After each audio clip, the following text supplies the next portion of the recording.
Hey guys, as an added bonus, I decided to share with you my Monopoly strategy. So, what you may not realize about the game of Monopoly is that it is guaranteed to turn you into a jerk. I'm just kidding. But you guys probably all have those Monopoly stories growing up. I know that the game was banned in my house by my mother because inevitably it would cause my brother and I to fight. And I found that when I play Monopoly, I turn into a cutthroat businessman. This is because the game of Monopoly is closely modeled off of Gilded Age politics and ideas concerning capitalism. So you are literally the capitalist taking control of the board of Monopoly and trying to, which is the goal of Monopoly, bankrupt your opponents, which is exactly what the robber barons were doing at the time that we are studying. So, just for fun, I've included my Monopoly strategy for you guys here. Feel free to use it, ignore it, play with it, but if you do play with it, let me know what happens. Okay, so my first strategy is actually modeled pretty closely off of the robber barons, right? Any chance I get the railroads.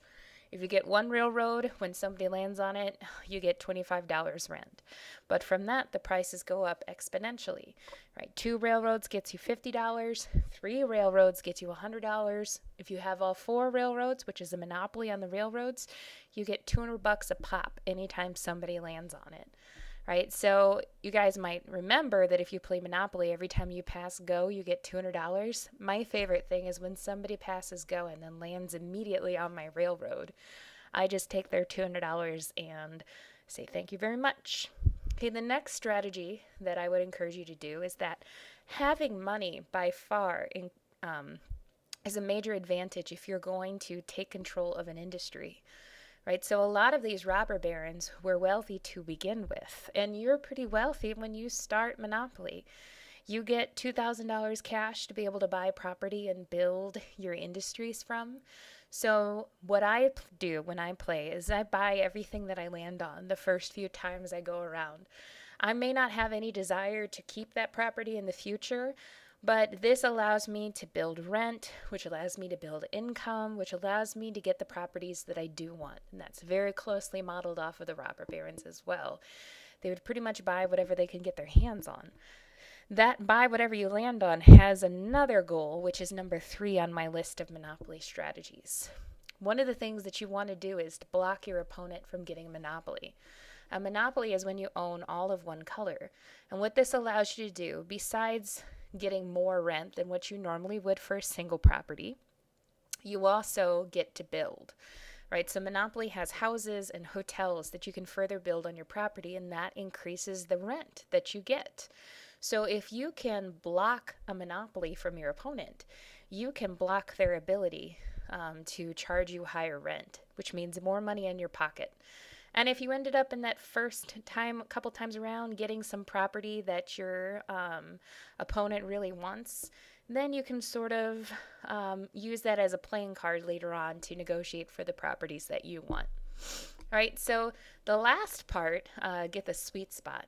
A lot of people I find when they play Monopoly, they go for Boardwalk and Park Place, which are the most expensive properties, which means that you get the most rent. But I actually don't like to go for those. I only buy them if I want to block a monopoly from my opponent or if I want to use it for leverage later on. My sweet spot is actually. Oh, didn't mean to do that. Let's get the marker going here. My sweet spot is actually this corner right here, right? So it's the orange and red. That would be St. James Place along with Kentucky Avenue and all those. I like to get a corner of the board. And what's ideal about this corner is that they're relatively inexpensive to buy and build on, but you get a big payout for your money, right? So these other corners, right, may seem like they're good and you can invest in those too, but I found that these ones have the biggest return on my investment. So if I own these and I build up hotels on them, I mean, sometimes I have $1,000 rents every time somebody lands on it.